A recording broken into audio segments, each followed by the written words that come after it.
So what do you think about 5 till I'll start wandering?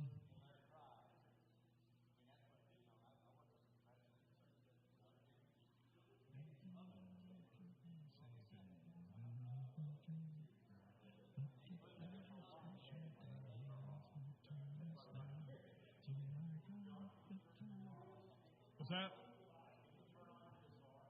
Sure.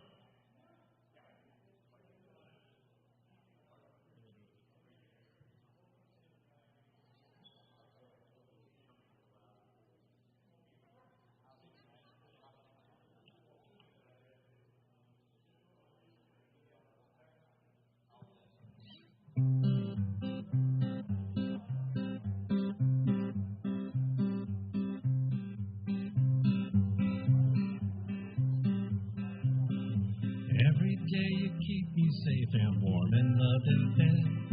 But this is your special day. It was my turn instead. See, I think a little bit, get some feedback. Maybe if I turn this.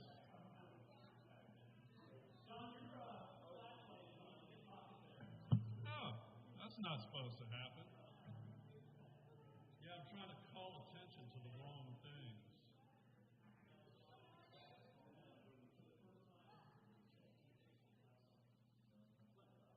Matter of fact, I'll turn this sucker off.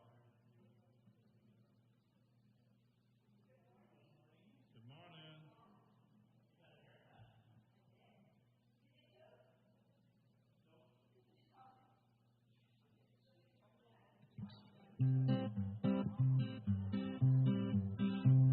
Remember, no one's perfect. Everyone has faults. Remember, it's the thought that counts more than results.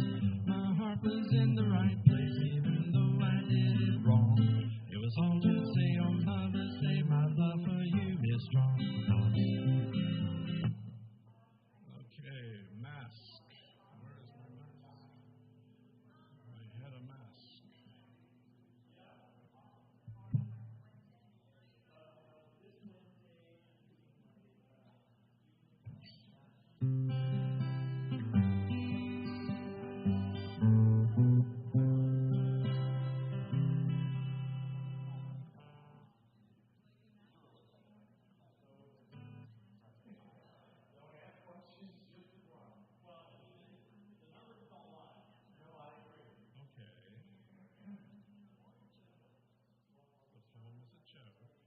That might be a good time to go with the other part of it. I'd like to see the order of worship.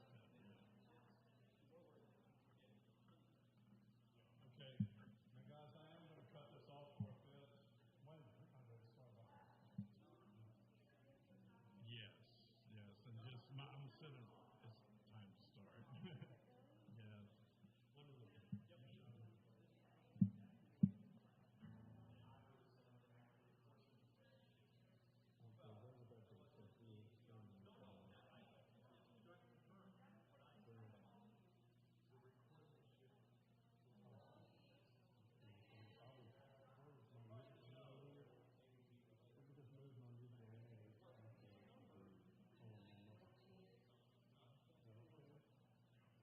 This needs to go in with the one I was going to do.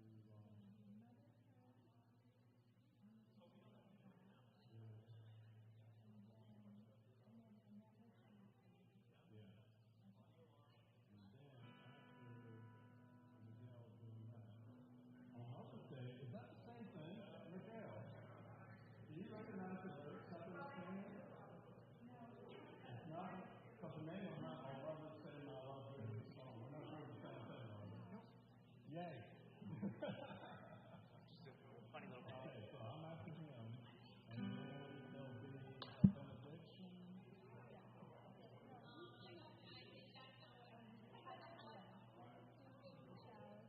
And then I'll do the last verse. Okay. All right. So I'm doing first verse of the third. Second verse is going to be at this point now.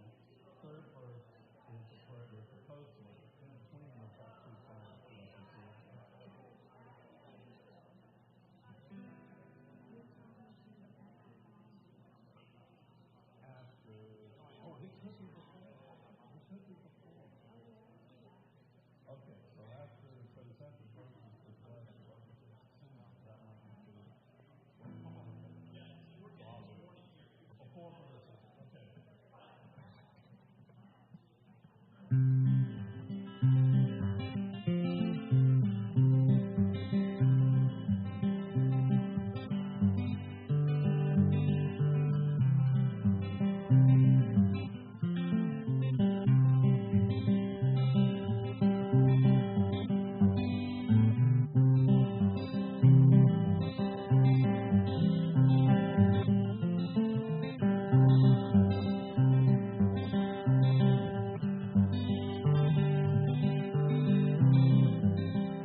Every day you keep me safe and warm and loved and fed.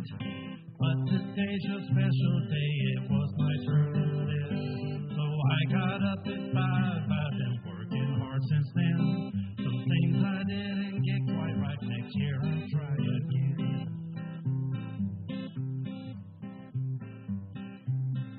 Just for you I did my best to cut my own hair. Some places came out pretty good, some were kind of bare. I washed all your nicest clothes, but the washer wasn't free.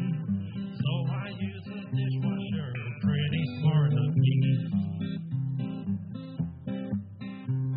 Remember, no one's perfect, everyone has faults. Remember, it's the thought that counts more than results. My heart was in the right place, even though I did it wrong. It was all to say on Mother's Day, my love for you is strong.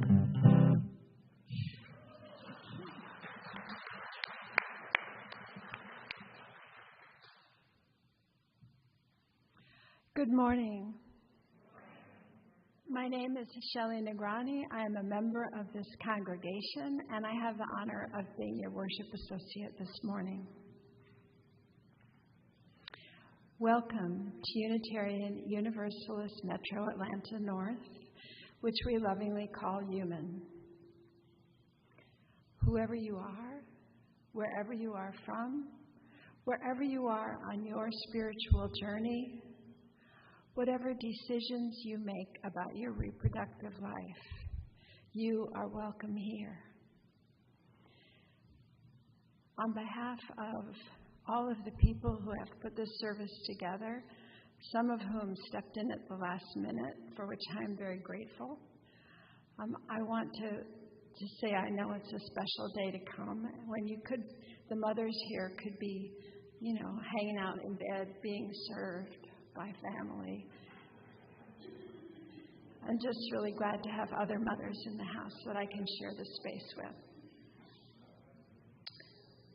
Bruce, I think that I need to do something about this microphone.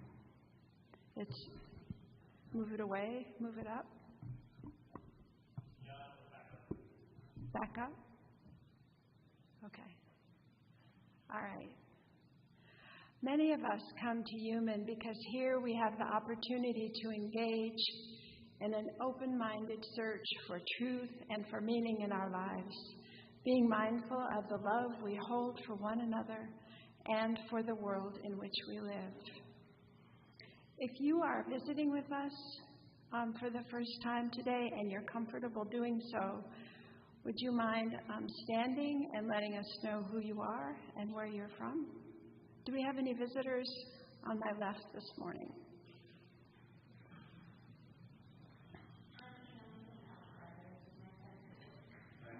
Welcome.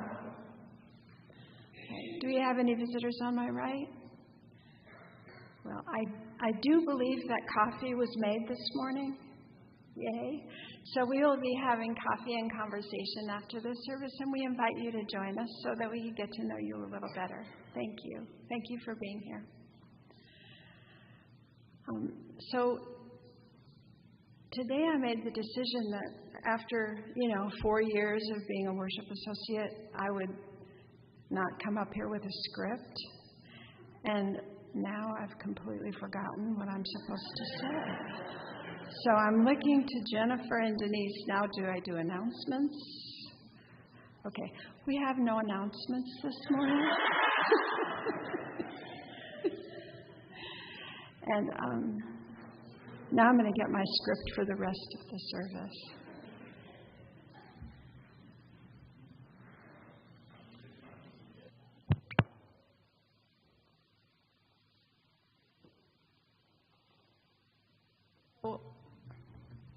As I was thinking about a good call to worship for Mother's Day, I turned to my favorite poet in the whole world. Her name is Marge Piercy, and she's a women's poet. So I'm not going to read her poem, but I'm going to read a short stanza from her most famous poem, which is To Be of Use. I love people who harness themselves, an ox to a heavy cart, who pull like water buffalo with massive patience, who strain in the mud and the muck to move things forward, who do what has to be done again and again. Come, let us worship together.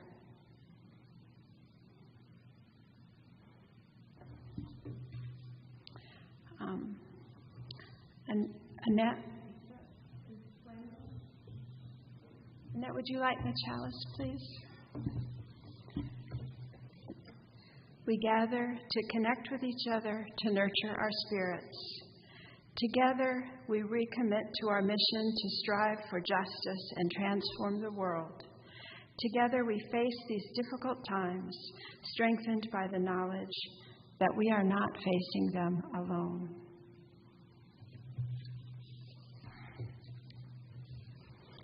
And now is the time in the service when the love that binds us together is spoken aloud.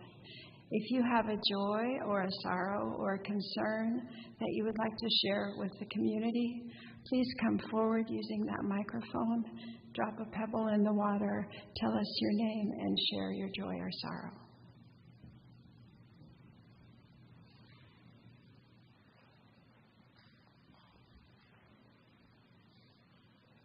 My name is Annette Pate. I've been a member here for many years, and I'm happy to announce that I just had my first grandchild on April 27th, a beautiful baby girl named Ania, 6 pounds, 14 ounces, and I couldn't be happier.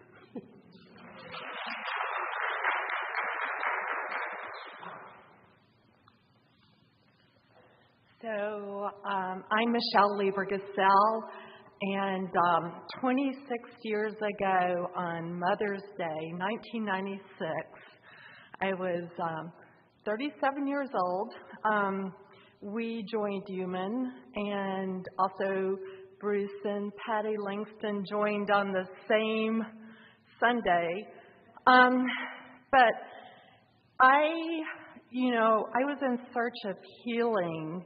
Mother's Day was significant for me because after, undergoing infertility treatment diagnosis, I was just really in a lot of pain. And so I found it. I've always said that Mike has kept us here. He has more of a family who served, and he wanted to serve. But I'm grateful because I did find the healing that I needed at the time, and am still in search.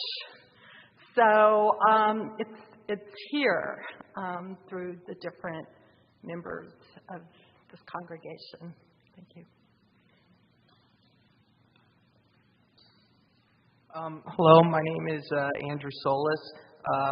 Yesterday, I met with an old friend that I hadn't seen in 5 years, who's serving in the Army. He's in aviation. And I just wanted to share that I'm really happy I met with him again. That's my joy.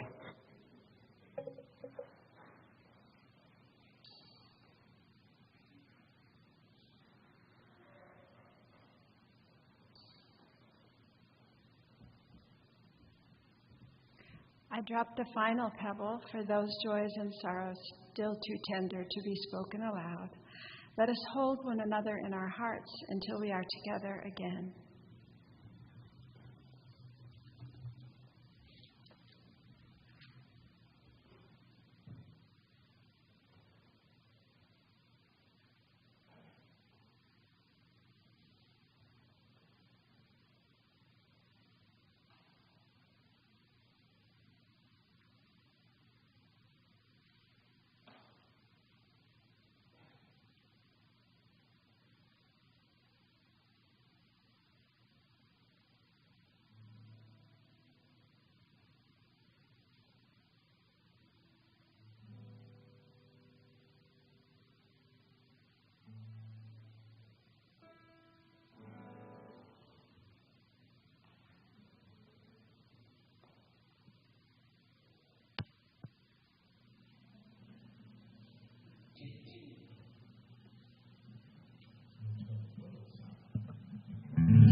Good morning.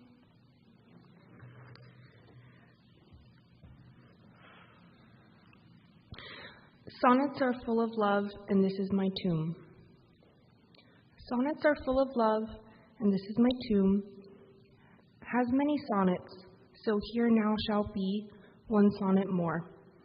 A love sonnet, from me to whose heart is my heart's home. To my first love, my mother, whose needs I learnt to love lore that is not troublesome, whose service is my special dignity. And she is my lodestar while I go and come, and because you love me, and because I love you, Mother, I have woven a wreath of rhymes wherewithin to crown your honored name. In you, not 80 years can dim the flame of love, whose blessed glow transcends the laws of time and change, and mortal life and death.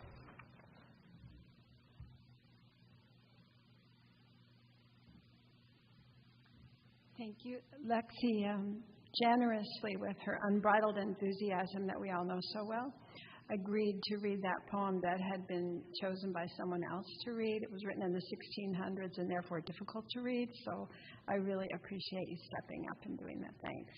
And now I'd like to invite Annette Pate up to read a poem that she has written.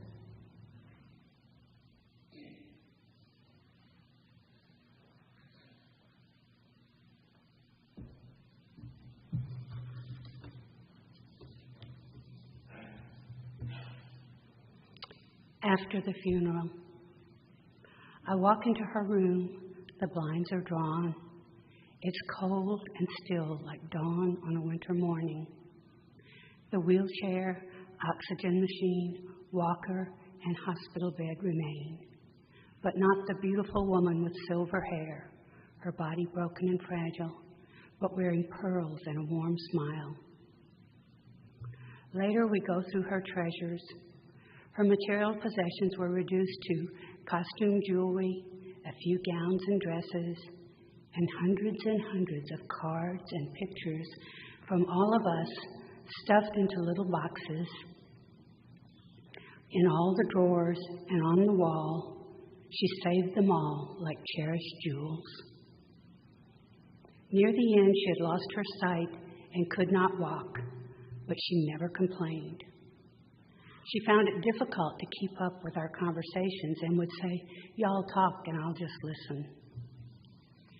She left this world like revered royalty, holding her daughter's hand, surrounded by loved ones, with her dog at her feet, a wealthy woman in all that mattered.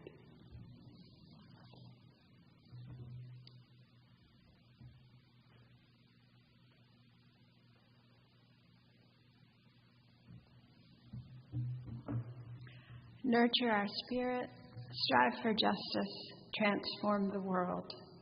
This is our mission, and we fulfill this mission by bringing forth our time, our talent, and our treasure.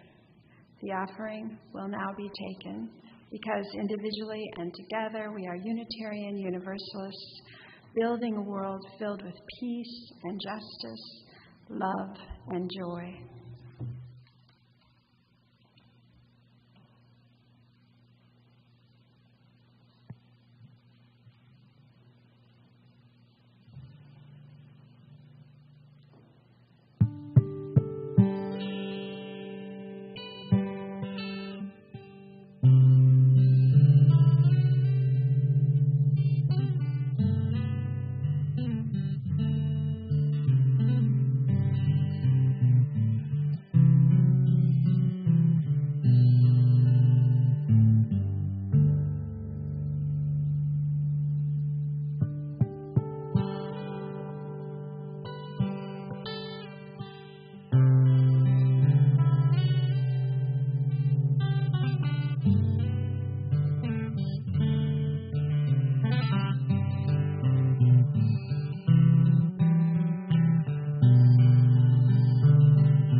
nothing really could be going on that, for me, that wouldn't be healed by just sitting and listening to John play for a while. So thank you, John. When I thought about this service today, I also thought about what's in the news about the Supreme Court overturning Roe v. Wade, which incidentally is happening at the same time that the Taliban has made new laws about women, that women are minors, and that men can be punished for not keeping their women in their place. All of that's happening in the world.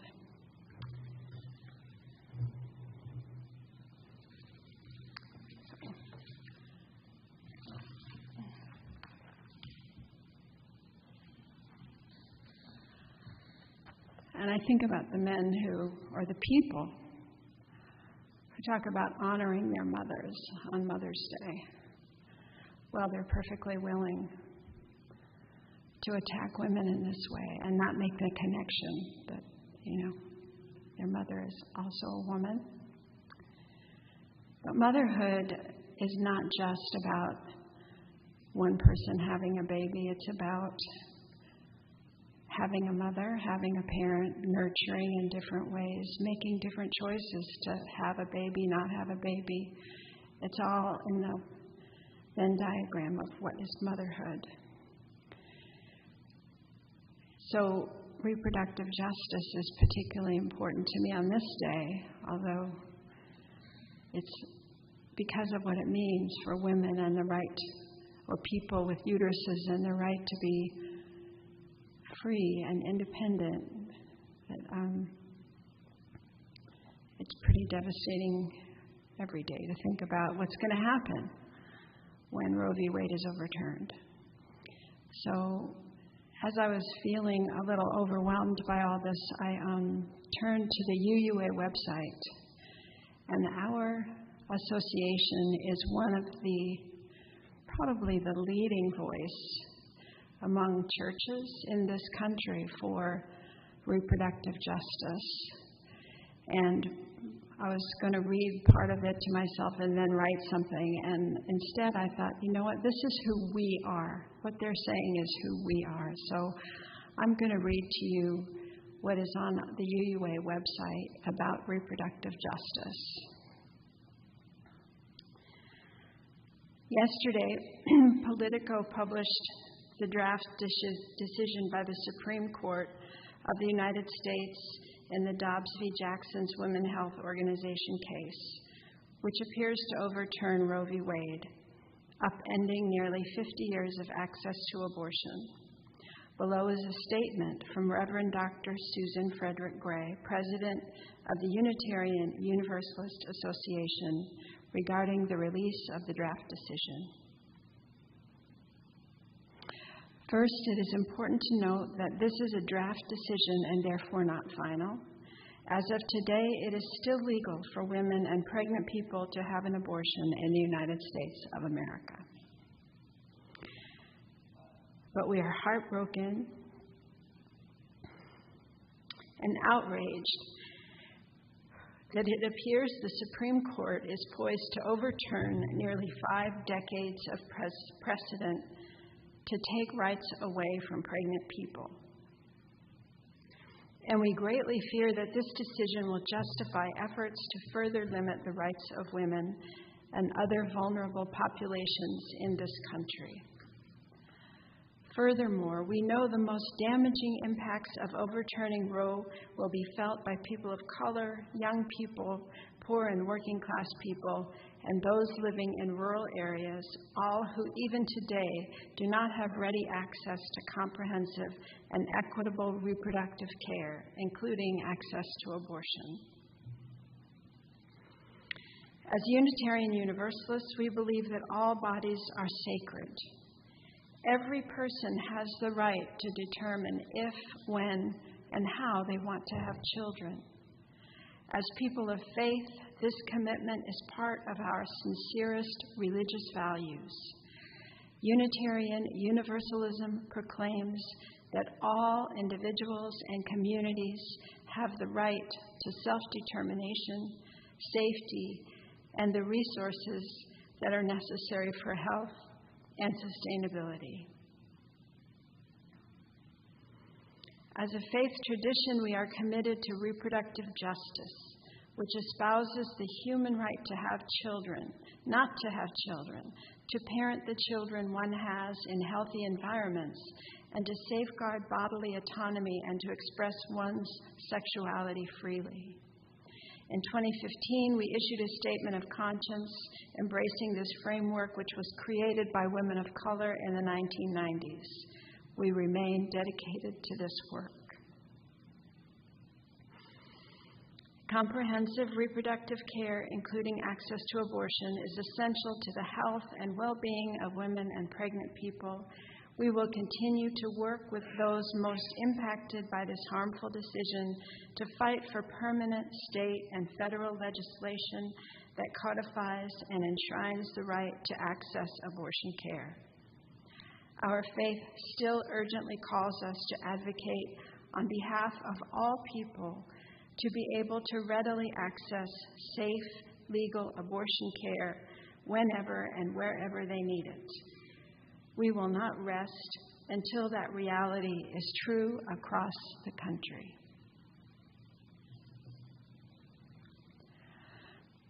I'm proud to be a part of this association that takes that kind of stand. And I invite everyone, when we reach out to you and ask you to participate in UU the Vote, just come out and join us, because this is a really important time, and we're going to need every single person out there getting out the vote.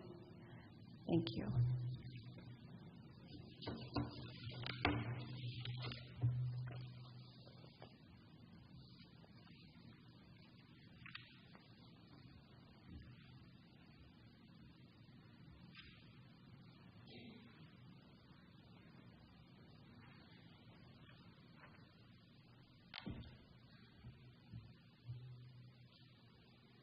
Moving.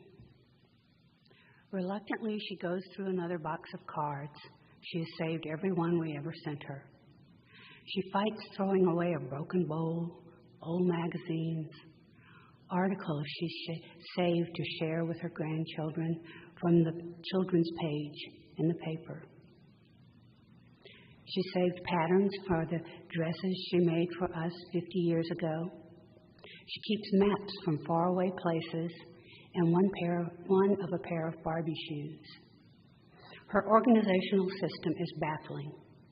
She is right when she says a burglar would never look in the linen closet for her checks. She feeds and waters the wild birds and feeds the neighborhood stray cats to keep them from killing the birds. Then she gets attached to the cats. They wait on the back porch for her each evening. Who will care for them when she moves?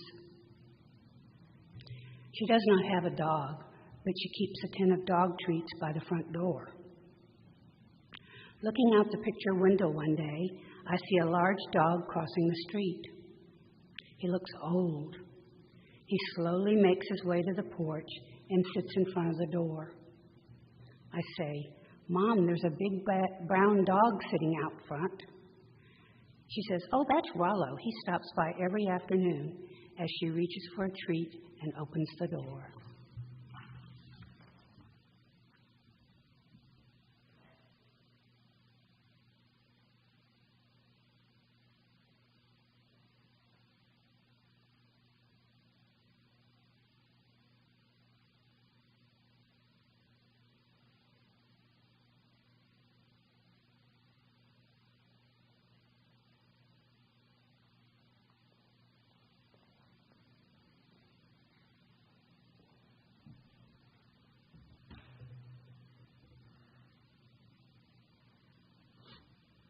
Good morning, everyone. First, I want to acknowledge that we're all sort of conditioned to wish everyone we see today who looks like they might have a mother or be a mother a happy Mother's Day. And this may not be such a happy day for everyone, and I just wanted to acknowledge that. But then, secondly, I want to say Happy Mother's Day to all, especially my sisters, some of whom are watching out there now, and who may watch this on replay. And my mother may even see it. And that's she's who I'm here to talk about today. My mother, Elizabeth Betty Oxley Langston, was born in 1926 in Jersey City, New Jersey. Her parents, Henry Oxley and Friederike Schiller Oxley, were both from Jersey City. Mom had a sister, Marilyn. They were quite close. We grew up in Clinton, New Jersey, and Aunt Marilyn and Uncle Pat lived in Bernardsville, about 40 minutes closer to New York City from us, with their 6 kids. We were close with our cousins on my mother's side and my father's side. My dad's family also lived near us, most of them around Clinton. We learned from an early age that your family is important. Mom met Dad, and Dad met Mom. When my dad was 17, my mom was a little older, in Rome. Not Rome, Georgia. Not Rome, Italy. Rome, New York. They worked at an Army aircraft maintenance facility. This was during World War II in 1945. They were rebuilding aircraft engines. They weren't experts at this. They were experts at being teenagers.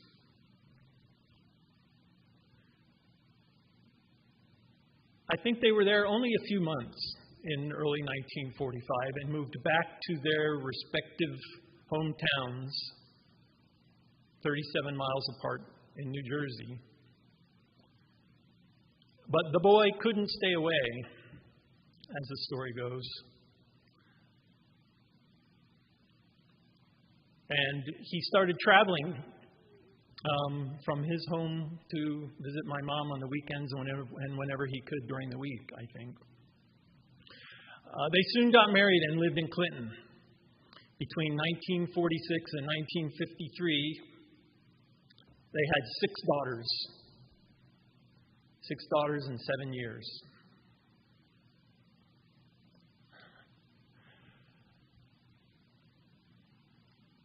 And then in 1954, finally, from my dad's perspective, he got a son. That was Jimmy, my older brother. 4 years later, I was born, and then 3 more. 11 children in all. In 20 years. Barbara, Bonnie, Beth, Brian, Blake, Brett. 6 girls. Jimmy, Bruce, Bernadette, Bobby Joe, and Brooke.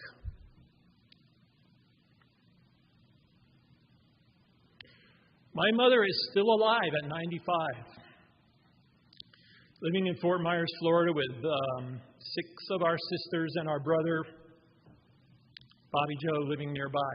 My dad died a few years ago at age 92. But those 11 children weren't enough for my mother, for Betty. She picked up hitchhikers with a car full of kids. I remember this on at least 2 occasions. She had a good sense of people, I guess. And who's going to try anything against a mother with 7 or 8 kids in the car? My mother brought people she didn't know home for a meal in our house.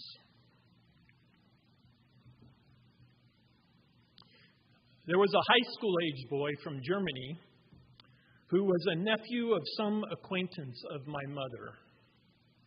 And he needed a place to live, and he came and lived with us in our house, in our 3-bedroom house, and shared a bedroom with my older brother for, I forget how long, a few months at most, I suspect. Now, I can see you all doing your arithmetic in your heads out there, and you're calculating that this is 5-point-something children per bedroom in a 3-bedroom house. Well, the youngest slept in a bassinet with my parents, and my oldest sister, Barbara, had moved out of the house by the time we had 11, and I think Bonnie maybe 2.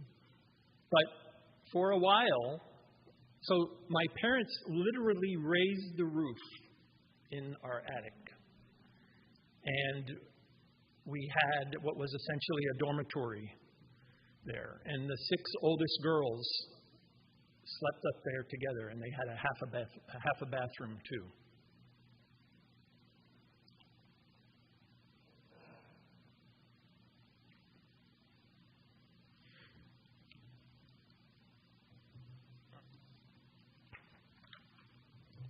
Ad-libbing just a little bit here. And Mom is a good, frugal, creative cook. I love her spaghetti sauce, or sauce, as we said up there in New Jersey. Spaghetti sauce. We had baked chicken and mashed potatoes with gravy almost every Sunday, and a bit of hamburger and tuna helper. And Mom is an expert, well-known baker. She's well known for various specialty Christmas cookies in particular, and still bakes them by the dozens every year, with at least 1 or 2 of her children, grandchildren, great-grandchildren, or great-great-grandchildren assisting and learning the magic. Though she has slowed down, can you believe it? I mean, she's only 90-something. A little. She probably only baked a few dozen this past Christmas. In her 70s, she decided to volunteer that talent at the Ronald McDonald House in Fort Myers, where parents of children needing care at a specialty hospital there in Fort Myers stay while their children are in the hospital. So she went there once a week and baked cookies at the Ronald McDonald House. Can you guess what they called her? Betty Crocker. My mother is incredibly patient and loving and hardworking. My father worked as a guard at a state prison, actually a reformatory for young men, in their late teens to, I think, 20. Mom worked as a waitress, lunches during the week and nights, mostly Friday and Saturday, but she picked up an extra shift whenever she could. She would put dinner on the oven as she was going to work at the restaurant, and my sisters would take over, finish it, and serve it to the rest of us. She also worked at Head Start for a time, and in the early 70s attended Mercer County Community College in New Jersey for a few semesters. She encouraged my love of nature and science, taught us to look up in the sky, to be kind, and to give everyone a chance, maybe 2 chances. She taught me the importance and power of telling the truth, to love books and value education. We lived in the dairy country in northwest New Jersey. There was a pond at the bottom of the hill in the cow pasture next to our house, and a stream fed the pond.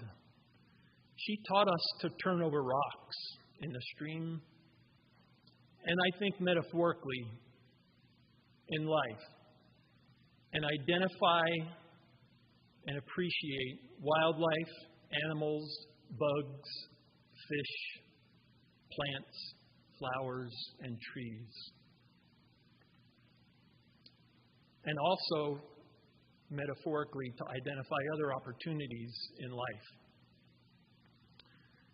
And those of you who know me know I learned those lessons well. I'm a nature boy at heart. And she was a Girl Scouts leader for years and taught these same things to the girls that she had in her troop and my sisters. And I was reminded when Gus Haydorn mentioned here from the podium, or from that microphone last Sunday, that when we were kids, we slept outside in the summertime. Sometimes 5 or 6 of us in our front yard with blankets and pillows. No tents, no sleeping bags, no tarps. Just the starry skies overhead. It was Mom's idea. She taught us to recognize a few of the constellations, but to look and do our own investigation. I learned later that the Big Dipper points to the North Star, and I teach people that every opportunity I can. My mother was always singing and still does. Everything reminds her of a song, and she has a song for everything. We sang old camp songs, like Go Tell It on the Mountain, and I've been working on the railroad. I'm sure she was influential in my developing love for music. When I was almost 15, Mom and Dad moved from New Jersey to Florida, which I always joke may as well have been moving to Mars. We'd never lived anywhere else. I had never lived anywhere else. And left, our friends and our cousins and really our lifestyle behind. But Florida was pretty good to me. Anyway, we moved because my dad had enough of the cold weather. But 11 children were still not enough for my mom. It was mostly she, but we all made the home, proceeded to host, as I recall, 8 or 10 foster children in total over the next probably 10 years. And Mom loved all of them like her own. She'd had plenty of experience. The greatest testament to my mother is that we, her children, all 10 of the original 11 who survive today, get along and love and respect each other.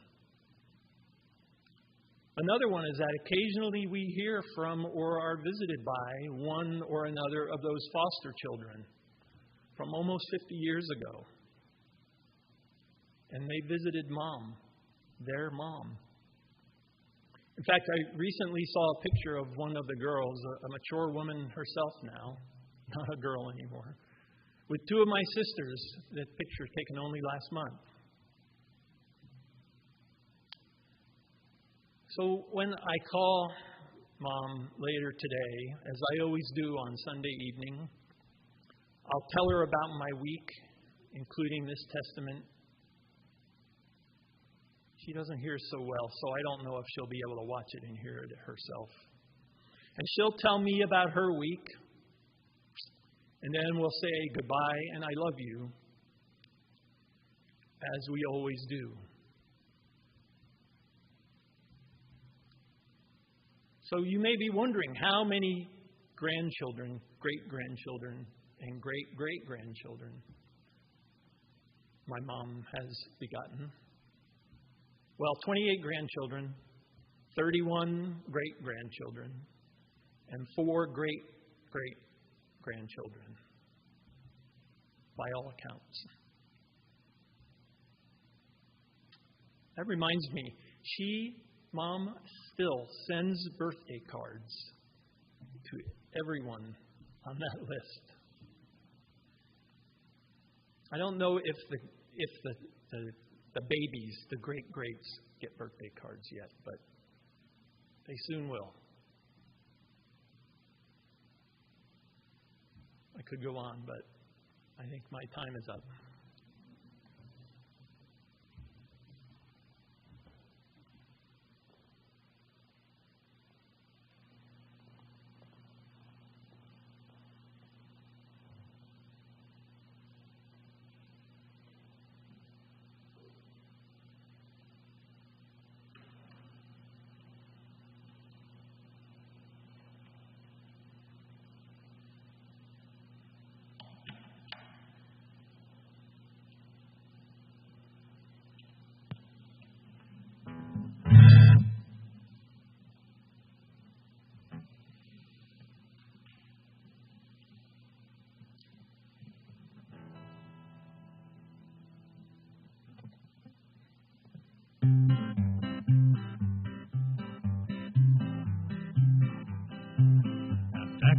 really quietly, I didn't use the power.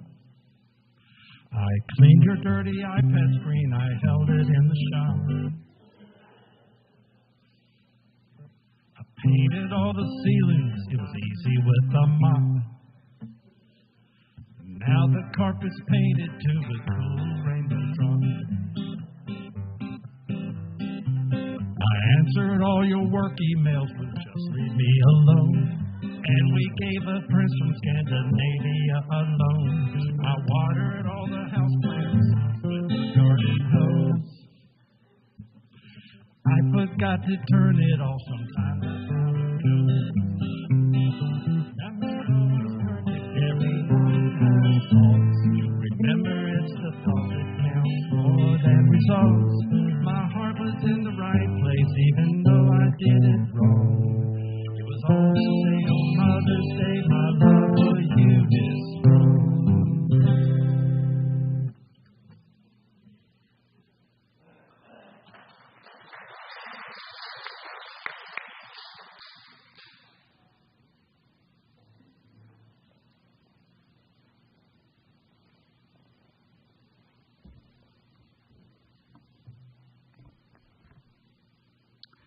On Mother's Day by Bruce Langsky.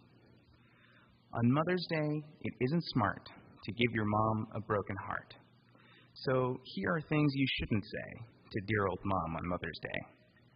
Don't tell her that you'll never eat a carrot, celery, bean, or beet. Don't tell her you think smoking's cool. Don't tell her you've dropped out of school. Don't tell her that you've drowned the cat. Don't tell her that she looks too fat. And don't tell her when you're grown you'll be a starving poet just like me.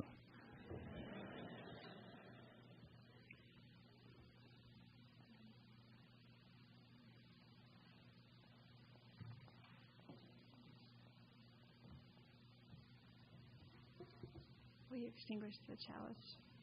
Will you say it with me? We extinguish this flame, but not the light of truth, the warmth of community, or the fire of commitment. These we carry in our hearts until we are together again. Thank you.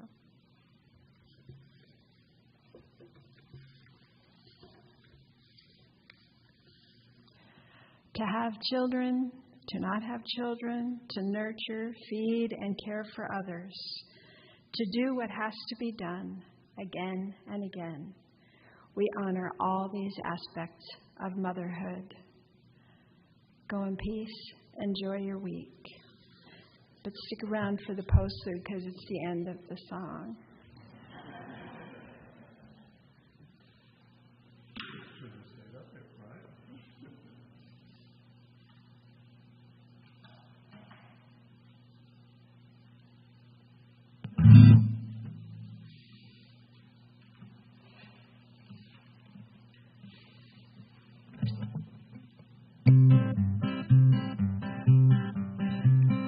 Car is shiny inside out with lots of olive oil. Who knew that oatmeal splatters up so high in farm oil? I tried to make you orange juice, but spilled it on the floor. I tried to fry some bacon. We don't have a stove no more.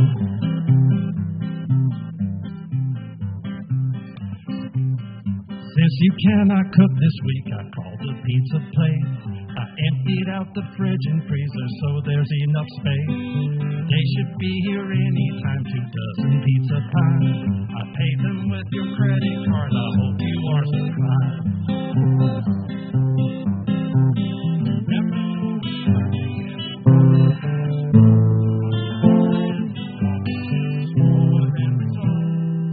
My heart was in the right place.